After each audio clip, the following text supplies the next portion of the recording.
Всем привет! Сегодня расскажу вам за Notion, за эту прекраснейшую программу. Ну и, собственно, я думаю, что можем начинать. Так, не так много комментариев пишите, я не успеваю и лекцию вести, и читать ваши комментарии. Все же интересно. Итак, поехали. Сразу хочу сказать вот такой небольшой дисклеймер, что презентация и фильм никаким образом не пересекаются, все совпадения с реальными событиями случайны. Это был цепляющий заголовок, который, как я вижу по реакциям в чате и реакции до трансляции, всем понравился. Соответственно, вы здесь и 28 человек, так что шутка удалась. Но фильм всем советую посмотреть. Обязательно. Итак, я думаю, что все сталкивались с такой проблемой. Я как за себя могу говорить, как за дизайнера, но думаю, что у многих в работе и в жизни бывают ситуации, когда вы находите какой-то полезный материал, сохраняете его себе куда-то каким-то образом, а потом в нужный момент, когда он вам необходим, вы не можете его найти. Ситуации бывают разные, сервисов очень много, и сохраненок везде очень много. Я на самом деле пользуюсь. Здесь я отобразил ссылки в браузере, посты в Инстаграме, либо в Телеграме. Какие-то сохраненки, да, у меня обычно переписка с самим собой, и туда скидываются там нужные какие-то сообщения или репосты других каналов. Для того, чтобы объединить это все, подходит отлично именно Notion. Я им пользуюсь. Почему? Объясню. Потому что он объединяет все эти материалы, и он их объединяет не только на, допустим, площадке, там, типа компьютер, да, не только на компьютере вы можете пользоваться приложением, а еще и в телефоне, еще и в браузере. То есть в любой момент, когда вам необходим какой-то материал, вы можете легко его найти. Опять же, если у вас все в самой структуре Notion работает правильно, и вы понимаете, где, что, как искать, вы без проблем это найдете. Итак, когда я задумался над тем, что мне каким-то образом нужно структурировать материалы, то в голове возникают следующие вопросы, и вот эта часть из них, которые у меня возникали в свое время, постепенно они как-то усовершенствуются, усложняются, возможно, добавляются новые вопросы, в зависимости от того, какие платформы на рынке сейчас существуют, да, то есть появляется какая-то новая фишка у разных платформ, соответственно, хочется ее использовать в своих целях, а эти платформы постоянно обновляются, поэтому приходится постоянно и вот этот менеджмент внутри своих каких-то материалов тоже усовершенствовать. Итак, какие вопросы возникают? Какие методики структурирования материалов вообще бывают? Какие файлы я вообще хочу структурировать? У меня очень много инструментов, которыми я пользуюсь. Это, наверное, нельзя объединить в какую-то одну общую единую систему, и чтобы она работала. Можно ли структурировать мой хаус? То есть очень много всего хочется всегда сохранить, попробовать какие-то дизайн-приемчики, какие-то рекомендации, советы. И из-за этого это все накапливается, и никогда потом не используется. Как это все объединить? Я постараюсь ответить на эти 4 вопроса. Если у вас какие-то, может быть, будут свои вопросы, можете их писать, я постараюсь, может быть, и на них ответить. Итак, можно ли структурировать мой хаус? Я думаю, да. Единственное, что нужно сделать, это напрячь извилины и немножечко поработать головой. Какие файлы я вообще хочу структурировать? Я смотрю массу различных материалов в различных сервисах, как уже сказал. И, собственно, это и есть те типы файлов, которые я хочу сохранять. Обычно это что-то связано либо с статьи, либо, это все связано с дизайном, но в целом это либо статьи, либо видео, либо какие-то курсы, либо какие-то рефы, конкретно вот какой-то дизайн-прием, который хочется потом опробовать. Я для себя выделил 4 вот такие категории, возможно, у вас больше, в зависимости от того, чем вы занимаетесь. Следующие. Какие методы структурирования бывают? Их на самом деле есть масса. Я для себя выделил только отдельные кусочки из каждого из методов. Я в принципе за методы рассказывать не буду. Если хотите, я вам скину потом статьи, почитайте. Но в целом это довольно-таки скучная и пресная информация, в которой больше воды, она такая, ну, типа, не очень интересная. Вот. Я выделил для себя некоторые моменты, которые полезны лично для меня, и я думаю, что для вас они тоже будут полезны, близки, поэтому и как раз и делюсь ими. У меня много инструментов, которыми я пользуюсь. Это, наверное, нельзя объединить в одну структуру. Оказывается, можно.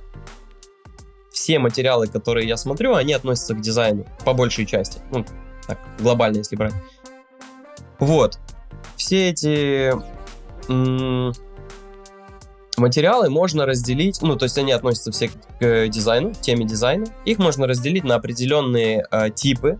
То есть это либо статья, либо видео, либо книга, либо курс, либо какой-то референс. Вот уже 5 назвал, да? То есть у нас есть тип материала. Есть категория, либо вид. Называйте как хотите, но в целом это по сути одно и то же. То есть к какому виду дизайна относится данный материал. Это либо веб, либо 3D, либо motion, либо граф-дизайн, либо там, не знаю, придумайте еще какие-либо виды для себя. Ну и дальше я покажу примеры, какие у меня еще есть.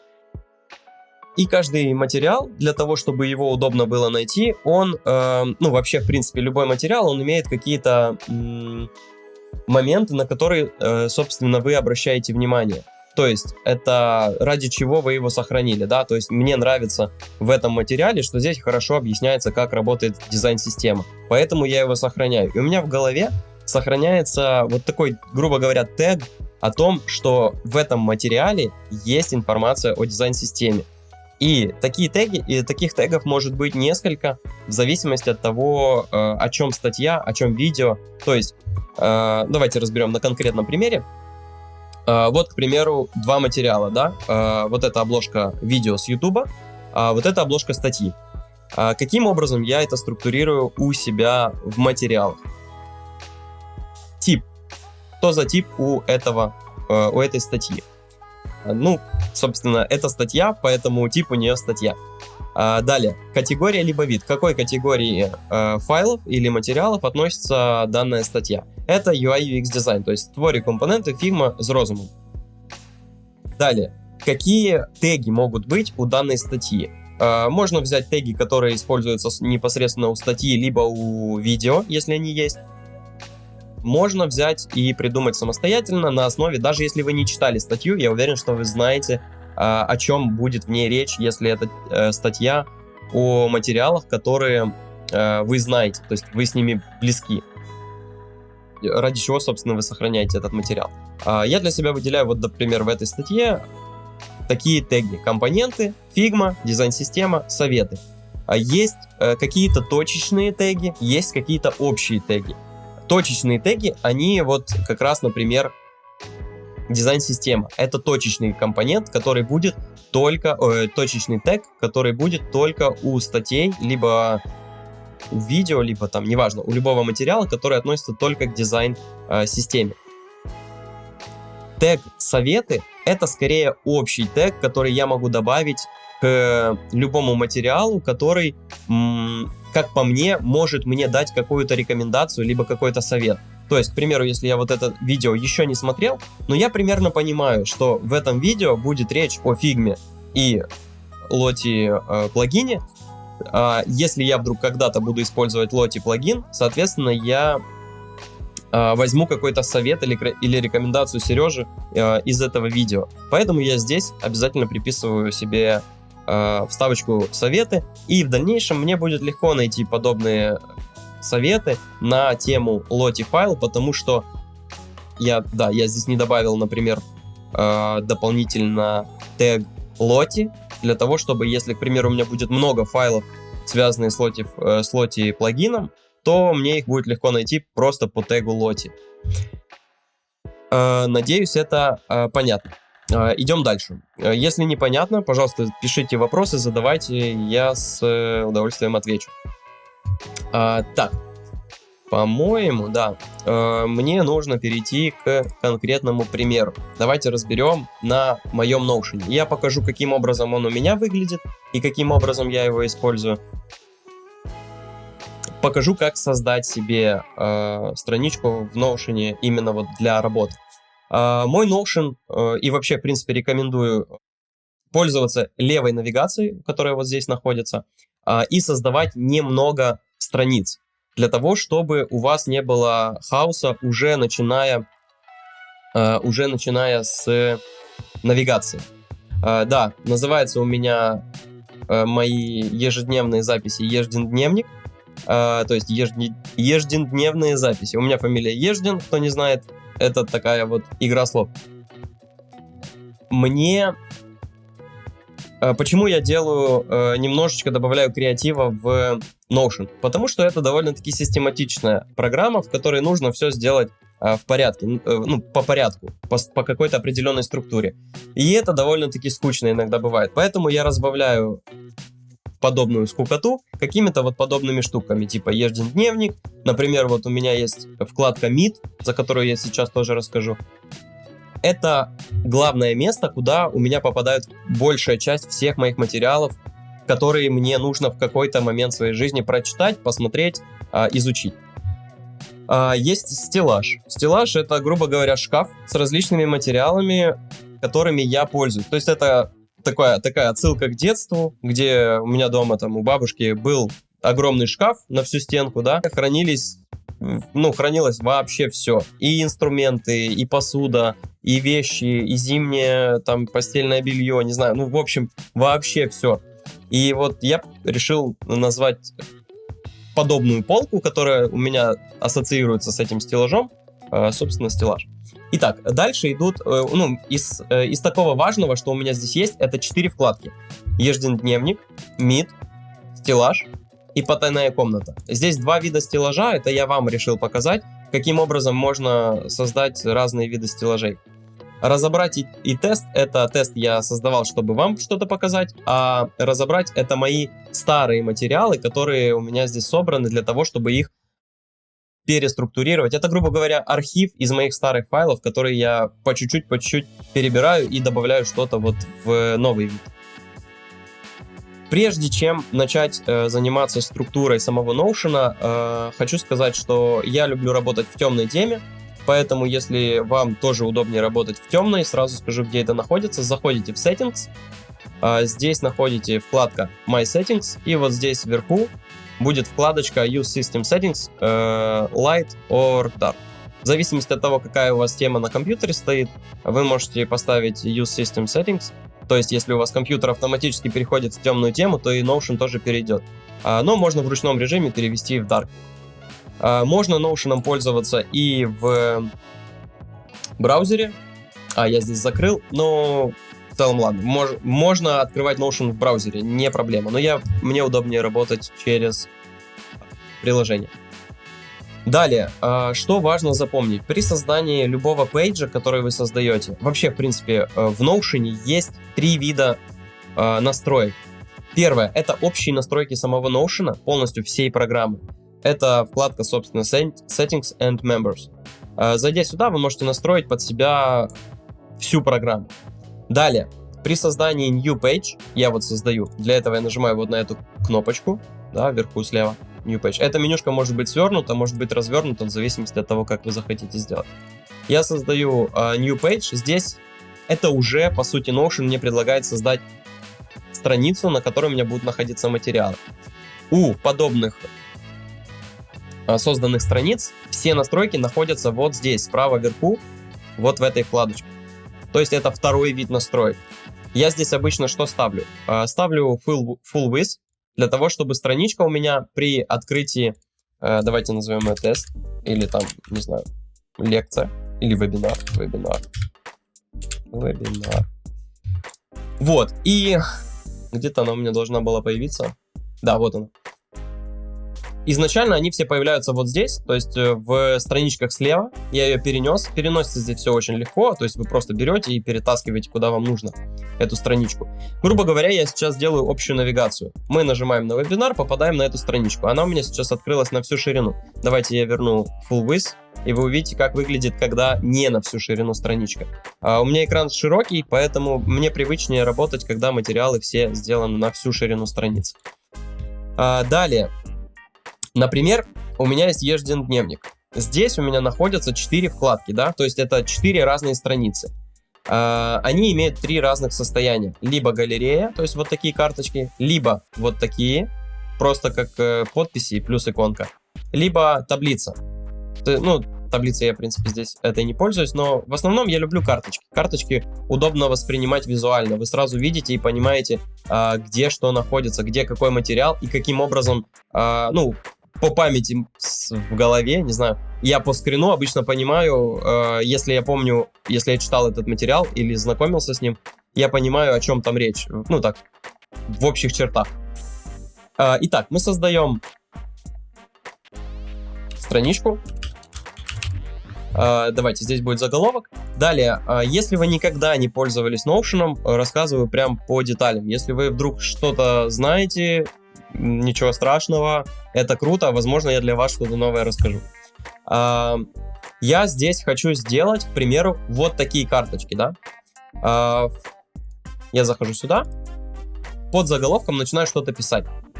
Для того, чтобы создать карточки, в принципе, здесь подсказка есть, то есть поставьте слэш, вот в правую сторону наклонен должен быть, и появятся функции, какие доступны в Notion.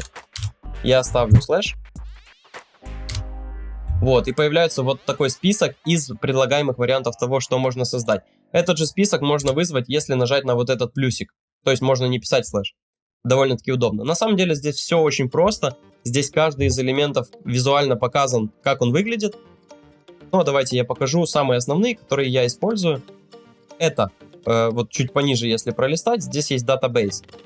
И здесь мы можем создать либо таблицу, либо вот board, либо gallery, list view, календарь. Ну, я в основном использую галерею, либо таблицу. Давайте создадим галерею.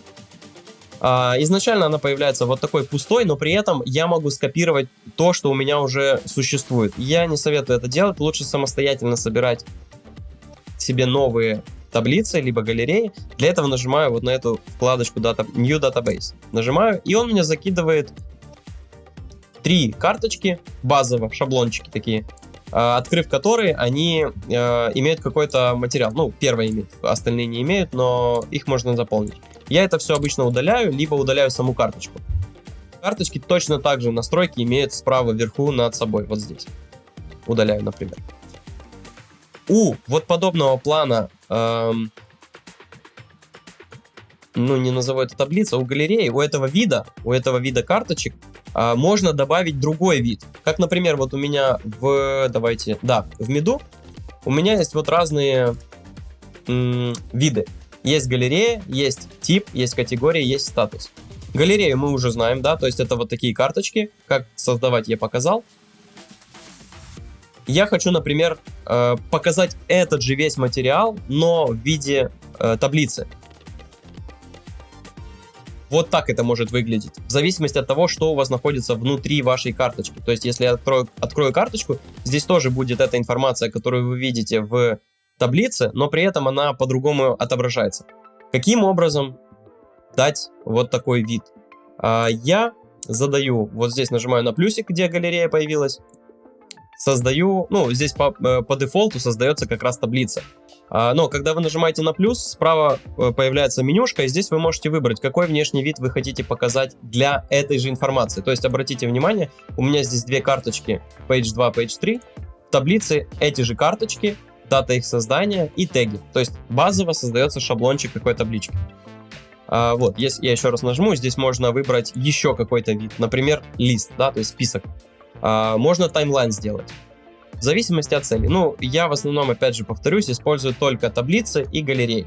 Для того, чтобы удалить какой-то из видов, правой кнопкой клик по названию и delete. Delete view. Давайте наполним наши карточки какой-то информацией. Например, я хочу сохранить... Да, трансляция сохранится, ответ на вопрос из чата. Например, я хочу сохранить какую-то статью, да, которую я нашел в интернете. К примеру, вот я листал там UXPub, нашел статью. Для этого я использую расширение в браузере. У Notion есть несколько расширений. Вот это очень полезное, Notion Web Clipper называется. Советую его установить, оно у меня уже установлено. Есть еще Notion Boost, он добавляет 3 фичи в использовании Notion. Но это для веб-версии, мне он не очень нравится, поэтому я его не использую. Я его закрою. Notion Web Clipper. Устанавливая его, у вас просто появится вот такая вкладочка с небольшим количеством кнопок. Зайдя на какую-либо статью, вы можете эту статью напрямую скопировать себе в Notion. Смотрите.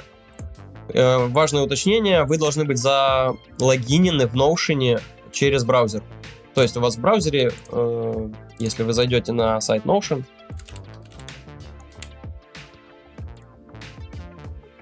вот здесь вы должны быть залогинены на том же аккаунте, что и вот здесь, в приложении.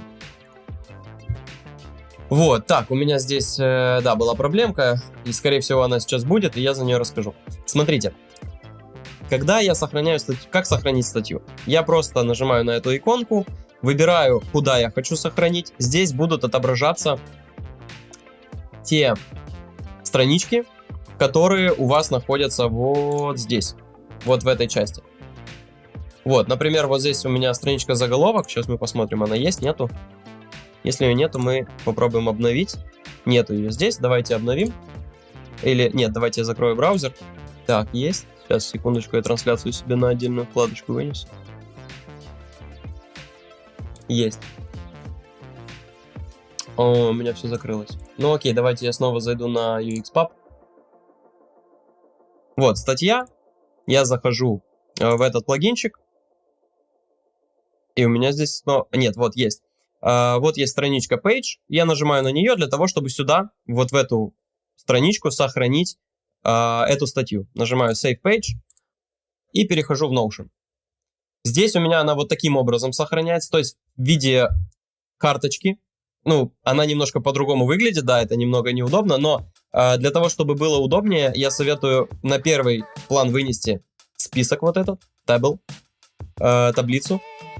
И таким образом они будут сохраняться у вас уже внутри списка. Сейчас покажу, как у меня это выглядит.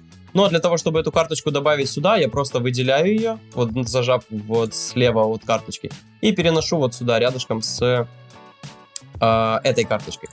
Открыв эту карточку, здесь будет ссылка на эту статью и название. Я не знаю почему, но, возможно, из-за обновления в Notion статья не скопировалась. До этого, я сейчас покажу вам, как у меня это выглядит. До этого, к примеру, если я возьму какую-то статью и открою, то у меня статья, я их копировал точно таким же образом. У меня статья копировалась напрямую внутрь Notion, то есть в виде текста. Получается, что я могу не просто перейти по ссылке, почитать статью, но если статья удалится с сайта, например, то я могу у себя в Notion прочитать эту статью. Как минимум здесь сохранятся ссылки, переходы, которые были внутри статьи. Это очень удобно. Не знаю, возможно, расширение не обновилось после обновления Notion, и поэтому оно не подтягивается. Возможно, они просто забрали эту возможность. Но раньше такое было. Что у меня из особенностей внутри статьи и вообще, в принципе, у любого материала внутри меда? Здесь я материалам добавляю определенные, скажем так, фильтры для поиска, для более удобного. Теги, о которых я говорил, ссылка иногда добавляется, категория, о которой я говорил, и тип еще. Ну да, здесь... Сейчас я уберу... Нет, сортировка пускай будет. Смотрите, вот здесь у меня вкладка «Тип» стоит. Здесь у меня не отображается тип, потому что я его убрал, поскольку у меня уже сортировка идет по типу. Обратите внимание, у меня вот здесь написано «Курс», «Видео», «Статья» и еще 2 скрытых. Здесь без типа и «Книги». То есть это уже фильтр по типу, поэтому мне не нужно здесь отображать этот вид фильтра. То же самое касается и вкладки «Категория». То есть вот здесь у меня отображается статус, тип, теги, а категория не отображается. Надеюсь, это понятно. Каким образом задать себе, вот, допустим, для таблицы уже изначальную фильтрацию по типу? Для этого у любой таблицы, либо галереи, либо, тоже таблицы, есть настройки. Это третий тип настроек, о которых я уже, я 2 назвал, это третий. Он находится вот здесь. То есть мы настраиваем нашу таблицу. Здесь много всяких вкладок, запомнить нужно несколько штук. Первая вкладка Layout, самое важное, она позволяет перенастроить внешний вид нашей таблицы. Мы можем сделать из таблицы снова галерею, например. Show, здесь по названию, в принципе, все понятно, все просто. Show Vertical Line. То есть это отображать вертикальные линии внутри нашей таблицы. Мне они не нравятся, поэтому я их убрал. Wrap All Columns. То есть, это либо обрезать... Слушайте, да, наверное, вот так будет лучше. Это если ссылка или там материал, который не помещается внутрь файла, он как бы уходит за пределы этого контейнера. Но при этом все линии, все полоски будут рядом друг с другом. То есть не будет вот такой, кажется, где-то отступ больше, где-то меньше. Но я думаю, визуально вы видите и понимаете, о чем речь. Тип открытия страницы. То есть каким образом будут открываться материалы, которые находятся внутри данной таблицы. Например, вот я добавил сюда видео создания жидкой травы. Я нажимаю на кнопочку «Открыть», и она открывается у меня справа. Почему? Потому что я в настройках вот здесь поставил в Layout, поставил Open Page in Side Pick. По дефолту обычно стоит Central Pick. Я поставил Side Pick, мне так удобнее. Full Page. Так, давайте расскажу за 3 варианта. Side Pick открывается справа, только что видели. Center Pick открывается по центру экрана. Вот таким образом. И открытие на всю страницу. Это когда вы просто нажимаете, и она открывается на всю страницу. Довольно-таки неудобно возвращаться назад. Нужно нажимать на... Ага, оно вообще не возвращает. По хлебным крошкам возвращаемся назад. Вот, поэтому я использую в основном, в зависимости от того, что за файлы.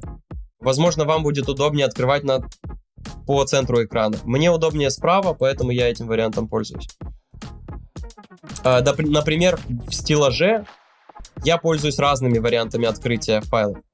Например, вот здесь YouTube-каналы я открываю по центру.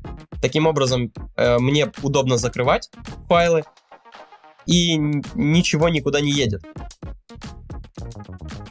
При Side Pick... Нет, нельзя, Альвин. С таблицей работать дальше нельзя.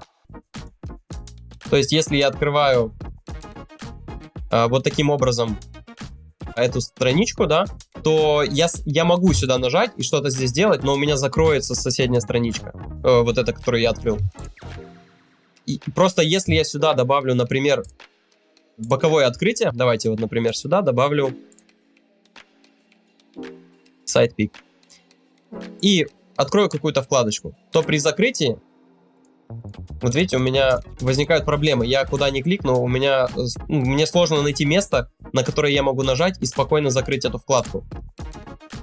Вот, из-за этого происходят какие-то лишние телодвижения, выделения. Мне это не очень нравится. А при центральном выделении, открытии, то страничка открывается, и вот как бы приглушается задний фон, и по клику на задний фон спокойно я могу дальше работать с предыдущим состоянием странички. Так, надеюсь, с этим понятно. Дальше, по настройкам вот здесь. Properties. Это, собственно, какие-то виды фильтров, и как мы их будем отображать. Мы можем добавить какой-то новый тип, вид фильтра. Его также можно добавить, здесь он добавляется через New Property, а здесь он добавляется через вот этот плюсик. То есть мы просто нажимаем на плюсик, и добавится новая колонка с каким-то видом фильтра, который мы выберем. Самые популярные, которые удобные для использования, это селекты. Там вы можете задать теги. Вот, собственно, теги у меня таким образом и сделаны. И поэтому, когда у меня, к примеру, вот здесь появляется какой-то новый материал, да, давайте создам какой-то файлик, нажимаю Open. Здесь пока что все пусто. В тегах, в категориях, в статусе. В статусе типа нет статуса, пишет изначально. Дата, ссылка, здесь ничего нет. Когда я начинаю заполнять, Соответственно, вот здесь эти поля тоже начнут заполняться. То есть Blender появится. Опять же, у меня здесь категория стоит. Я выделяю обычно один тип категорий. В крайних случаях у меня бывает, там, например, статья. Вот, например, да. О UI UX дизайне и о нейросетях. То есть здесь чат GPT и там как работать с промптами. Вот, то есть все довольно-таки гибко и удобно, как по мне. Вот, теги. Здесь находятся все теги, которые есть, в принципе, вот в миду на всех файлах. И я могу просто выбрать нужный тег, либо создать новый. Просто пишу название нового тега, нажимаю Enter, он добавляется. Статус. Статуса 3 не прочитано, то есть этот материал я еще не изучил. В процессе, если я его изучаю, либо done, да, если я его закончил изучать. Это важно, потому что у меня здесь есть еще вид по статусу, то есть это такие 3 колонки, и по статусу они отличаются, на какой стадии находится тот или иной материал. То есть у меня большая часть, конечно же, не прочитана, естественно, вот, какой-то в процессе и какие-то уже изучены. И здесь я легко могу, если я что-то изучил, я уже помню о том, что я, где-то что-то учил, поэтому я зайду сюда, добавлю фильтр, нажму накладочку фильтр, добавлю фильтр. Например, у меня здесь уже стоит, это я показываю, что в принципе можно добавить фильтр. Я добавлю сюда фильтр по статусу и, например, выберу статус Done. То есть мне здесь покажется только то, что я уже изучил, и я отсюда могу выбрать. То же самое можно сделать не здесь, можно сделать это в галерее. То есть вот здесь я тоже добавил фильтр, и по фильтру Done мне покажутся только материалы, которые уже я изучил. При этом эти материалы разделены по категориям: видео, статьи. Ну и здесь ничего нету, поэтому они скрыты. Это тоже удобно. Я дополнительно, к примеру, я помню, что я что-то изучил, при этом это что-то по типу это видео, да, и там тег, к примеру, я хочу сейчас что-то замоделировать. И я вкладочку моделирования. И мне показывается, что я изучил из того, что у меня есть по моделированию в тематике, в типе видео. Надеюсь, понятно. Скажите, сложно, не сложно, все норм? Сколько у нас людей отвалилось? Нормально так отвалилось. Да, я понимаю, что это довольно-таки, не лайтовая информация. Итак, давайте расскажу за внешний вид стеллажа. Есть стеллаж вот такого вида, более минималистичный, но здесь не очень удобно искать материал. Каким образом он создается? Мы создаем галерею, да, как уже создавали. Давайте таблицу удалим. Создаем галерею. Так, это я тоже удалю. У галереи вот здесь заголовок, да, Untitled. Он мне не нравится, он не нужен, поэтому я иду в настройки, и вот здесь в лайауте есть вкладочка Show Database Title. Я нажимаю на нее, и title исчезает. Show Page Icon еще есть вкладочка. Она отображает вот здесь, если мы здесь добавим какую-то иконку, да, давайте вот там сердечко добавим, то оно здесь будет отображаться. Вот, если мы уберем эту галочку, она не будет отображаться. Далее. Я хочу сделать вот как в миду у меня, да, вот эти, в стеллаже картинки. Добавим сюда, давайте, какую-то картинку. Их можно добавить двумя способами. Либо обложку, вот здесь вкладочка над названием странички Add Cover. Добавив обложку, здесь загрузится шаблон, но можно его изменить и загрузить сюда любую картинку, которая у вас имеется на компьютере. Вот, она будет отображаться. Давайте вот какой-то макет сюда закину. Вот, она будет отображаться сверху. Здесь ее не будет видно. Но для того, чтобы она стала видной, можно зайти в вкладочку, опять же, Layout. И здесь выбрать, что мы хотим отображать на карт превью. То есть на вот этом внешнем виде карточек, что мы хотим отображать. И ставим Page Cover. И тогда наша обложка здесь будет отображаться. Но это не очень удобно, это долго загружать, поэтому я обычно ставлю Page Content. И просто, так, это мы удалим. Change Cover, Remove. Я просто закидываю сюда скрин какой-то. Например, вот делаю print screen. К примеру, статьи, да. Сюда закидываю print screen. Здесь добавлю property. Ну, это у нас категория. Я сейчас больше разбираю за конкретно уже файлы. Но обычно я добавляю еще URL. Вот, можно его так и назвать. И сюда просто добавлю ссылку на эту статью. Это если я отдельно, самостоятельно добавляю ссылку внутрь своего Notion. Вот, и получается обложка. Здесь еще название можно этой статьи дать. То есть скопировать вот здесь название. И сюда добавить, и здесь будет еще название. Я могу еще добавить теги, да, то есть какие-то парочка тегов. Вот, они здесь не отображаются, но это можно настроить. Например, мне неудобно вот в этом варианте стеллажа. Где-то мне было неудобно. Вот здесь. Мне не нужны... Нет, не здесь. В дизайн-приемах. Так, вдохновение. Small idea. Вот здесь.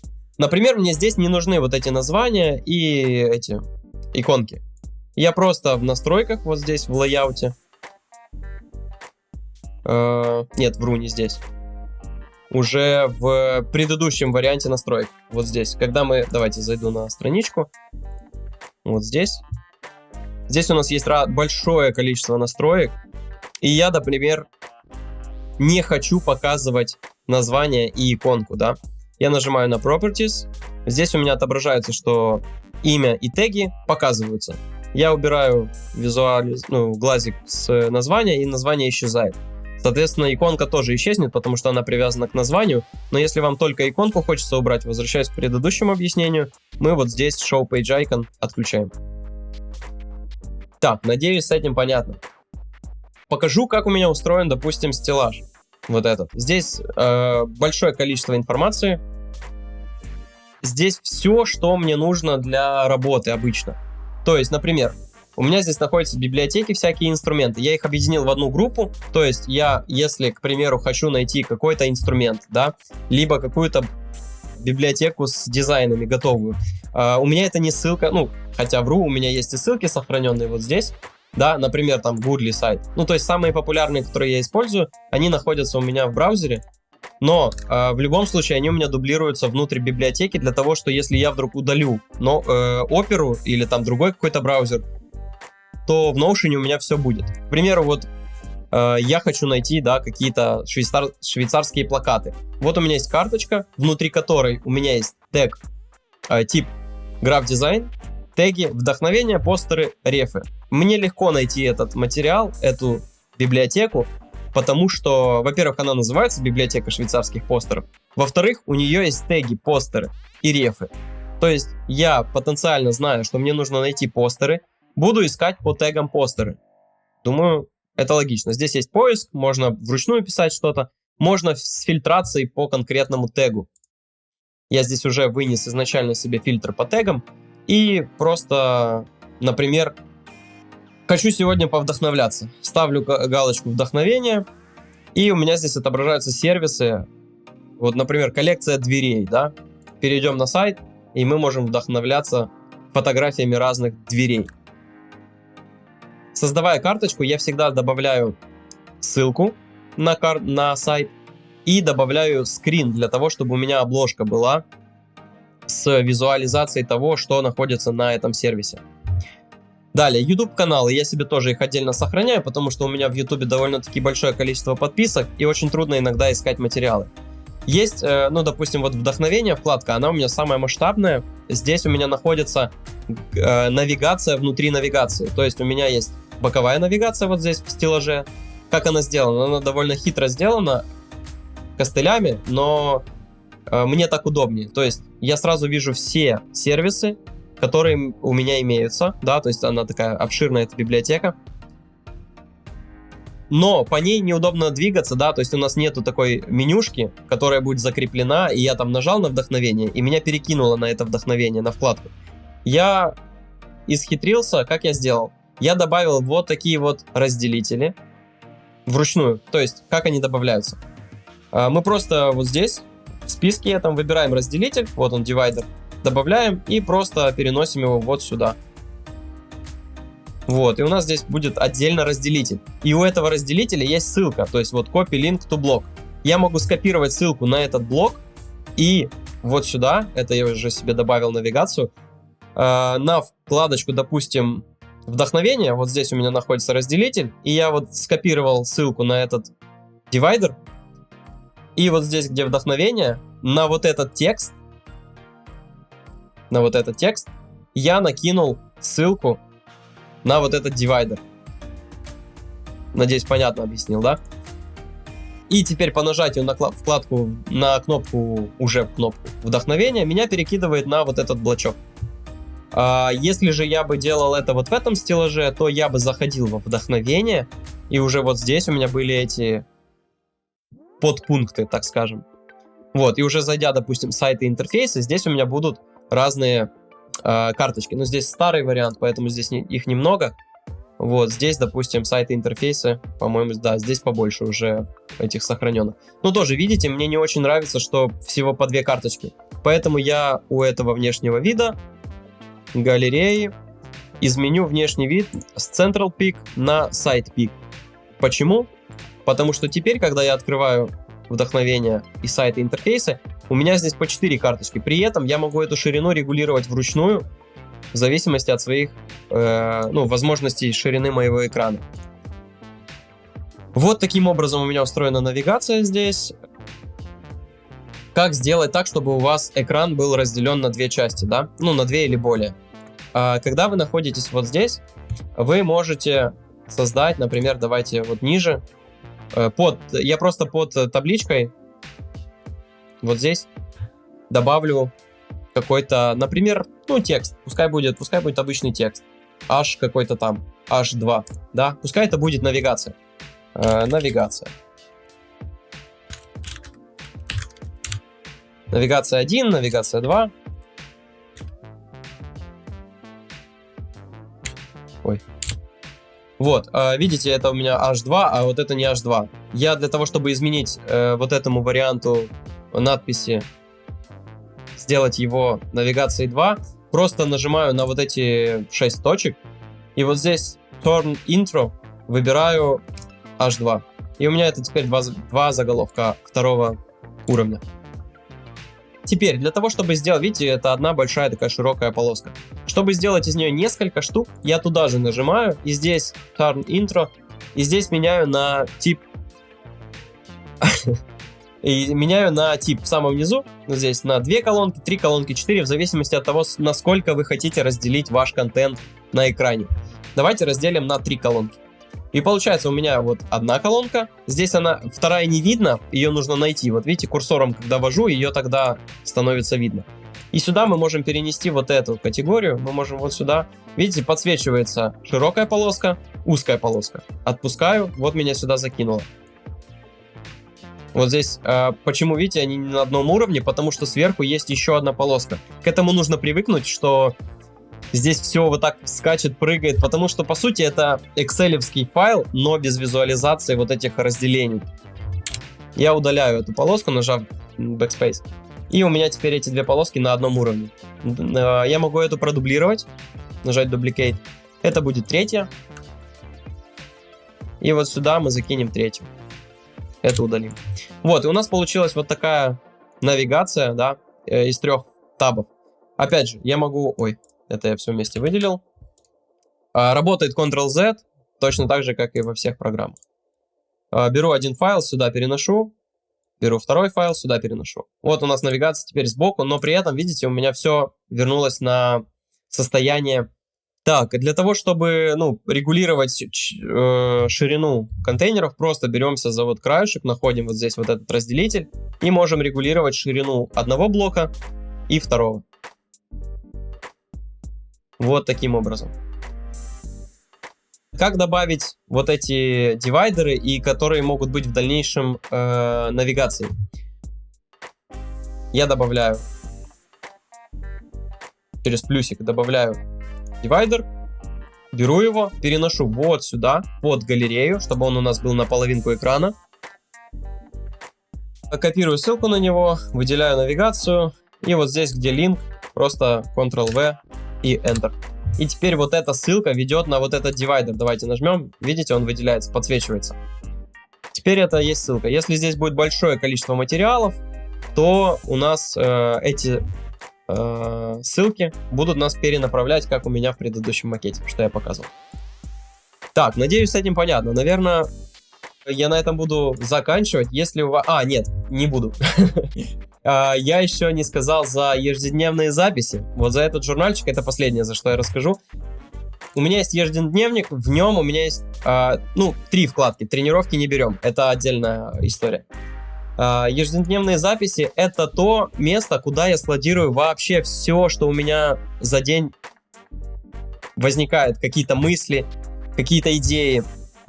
Я себе какую-то идею, если она у меня появилась, да, вот, например, сделать дизайн болида спонсорством Моршинской. Я нашел 3D-модель болида, закинул себе скрин и записал эту идею, чтобы потом это как-то реализовать. Ну и так далее. У меня по разным моментам. Да, литопис, Андрей правильно говорит. Здесь всякие штуки. Если это ссылка, например, посты из Инстаграма, тоже можно ссылку сюда закидывать очень спокойно. К примеру, я зайду в свой инсту. Вот, допустим, мы заходим в Инстаграм. Я захожу в свои сохраненки. К примеру, я хочу какой-то пост, ну вот этот, например. Я хочу его сохранить. Я просто копирую ссылку на этот пост, захожу в Notion и там вот здесь сюда его вставляю. Единственное, чтобы ссылка не выглядела вот таким образом страшненьким, нажимаем на Create Bookmarks. И тогда она будет выглядеть вот так, то есть поинтереснее чуть. Вот. А если это что-то важное, например, если это в Телеграме пост, давайте тоже добавлю, покажу. Вот, например, у нас в Телеграме, да, какой-то, вот мне понравился какой-то сайт, вот, например, вот этот. Я просто нажимаю Share, копирую Share Links и просто, заходя сюда, Ctrl-V, Create Bookmarks. И у меня здесь будет ссылочка на этот пост. Его можно посмотреть как вот здесь в браузере, так и перейти в сам Telegram-канал. Еще лучше, если это какой-то сайт, то я просто возьму ссылку на сайт, вот эту, добавлю себе во вкладочку «Стеллаж», «Вдохновение», «Сайты и интерфейсы». Вот здесь создам новую карточку, нажав на New. Либо на New, либо в самом низу здесь будет тоже квадратик New. Но вот этот квадратик, он добавляет карточку в самый низ списка, а вот этот плюсик, он создает карточку в самом верху. Здесь я пишу название, что это за сайт, либо там, ну, обычно без каких-либо, так, это не ссылка на сайт.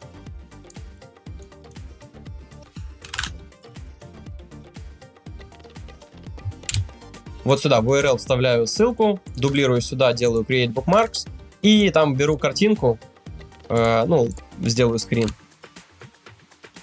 Вот так делаю скрин, сюда вставляю, и все. И теперь у меня в сайтах, интерфейсах, вот этот сайт, вот он здесь находится. Сейчас подгрузится картинка, вот все. Здесь можно сделать подпись, типа кайфовые рендеры продукта. То есть для того, чтобы какая-то ассоциация у вас в голове осталась с скрином. Вот, я удалю. Так, надеюсь, понятно. Мне нравится сортировка по статусу. Вот, типа, я всегда знаю, что я уже просмотрел, что я почитал, что мне еще предстоит прочитать, либо что у меня в процессе. В ежедневник, вот в этот, я еще добавил вот такие две вкладочки, которые, у меня ежедневник закреплен справа сверху. Для того, чтобы закрепить какую-либо из ваших страничек, в самом верху, отдельно от всего, вот здесь справа есть звездочка. Нажимаете на нее, и у вас в Favorites сохранится ваша страничка. Здесь будет находиться... Здесь я добавляю вкладочки, которые перенаправляют меня прямо на, например, в Meet, да. Если я нахожусь в ежедневной записи, чтобы я там не листал какой-то, не искал вдохновения, я могу прямо скопировать ссылку. Где здесь копи-линк? Вот копи-линк. Скопировать ссылку прямо на эту страничку и добавить ее вот сюда рядышком в новую навигацию.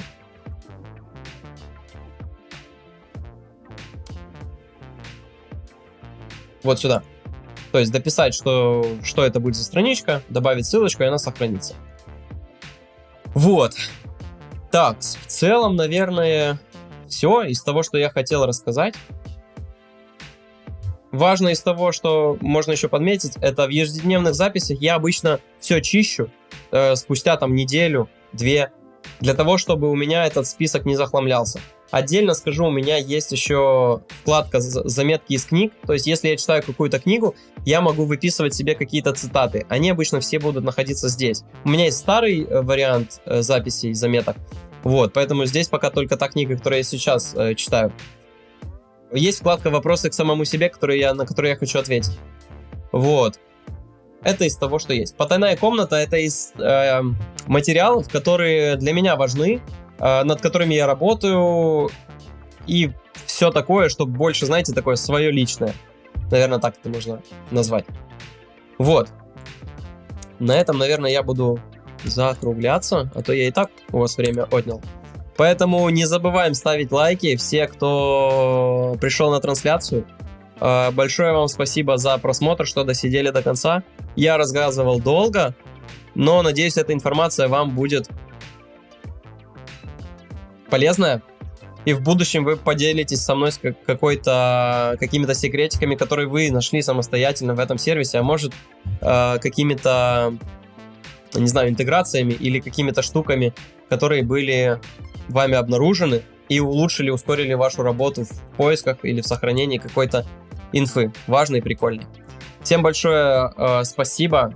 Не забывайте, еще раз говорю, лайки ставить, подписки, все такое, комментарии. Всем большое спасибо. Читаю ваши комментарии. Все, всех люблю, всех обнимаю. Всем пока-пока. До скорых встреч.